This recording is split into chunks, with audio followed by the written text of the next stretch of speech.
السلام علیکم ورحمۃ اللہ وبرکاتہ۔ میسج آف دی ڈے کے لیے حاضر خدمت ہوں۔ ہم نے الفامی قرآن میتھڈ کے ذریعے آسان فام ترجمہ قرآن کی روزانہ ایک آیہ مبارکہ کا ترجمہ پڑھنا ہے۔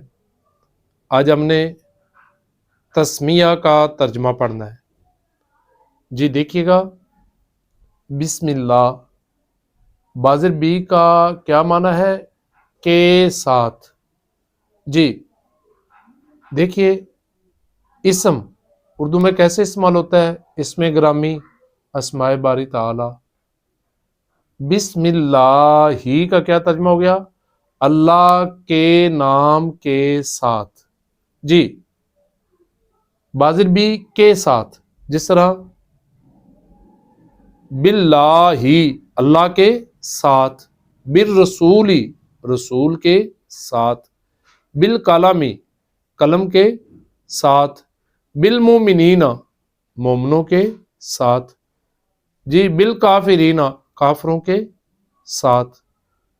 جی آگے کیا ہے؟ جی الرحمن بہت بڑا مہربان ہے، الرحیم جو نہایت رحم فرمانے والا ہے۔ بامحاورہ ترجمہ اس کا کیا ہو گیا؟ اللہ کے نام کے ساتھ شروع کرتا ہوں جو بڑا مہربان اور نہایت رحم فرمانے والا ہے۔ جی دیکھیے گا، جی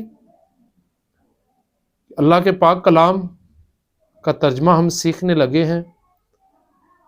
بسم اللہ الرحمن الرحیم ہر نیک کام کرنے سے پہلے پڑھنا، یہ باعث برکت ہے، باعث رحمت ہے، اور یہ پاک رسول صلی اللہ علیہ وآلہ وسلم کی پیاری سنت ہے۔ لیکن غور کیجئے، یہ ایک دعا بھی ہے، یہ اللہ رب العزت سے مخاطب ہونا بھی ہے۔ جس ذات کے نام سے ہم شروع کر رہے ہیں، اس ذات کی طرف مخاطب ہو کے توجہ کر کے بسم اللہ شریف پڑھنے سے برکات حاصل ہوتی ہے۔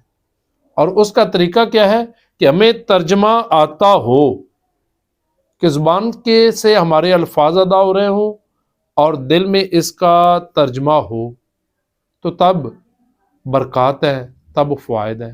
اور طریقہ بھی یہ ہونا چاہیے کہ جب آپ جس چیز کو بھی شروع کرنے لگے، آپ بسم اللہ الرحمن الرحیم پڑھتے ہوئے اس چیز کا تصور کریں۔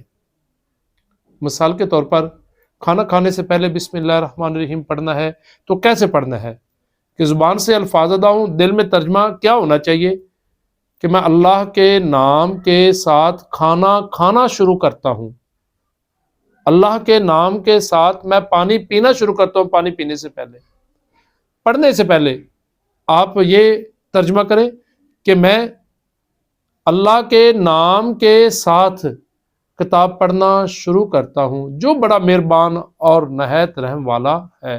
اس کام کا تصور بھی کریں جس کو شروع کرنے لگے ہیں۔ تو یہ کب ممکن ہے؟ جب ترجمہ آتا ہو اور آپ اللہ رب العزت سے مخاطب ہو کر پڑھیں، تو تب یہ ممکن ہے۔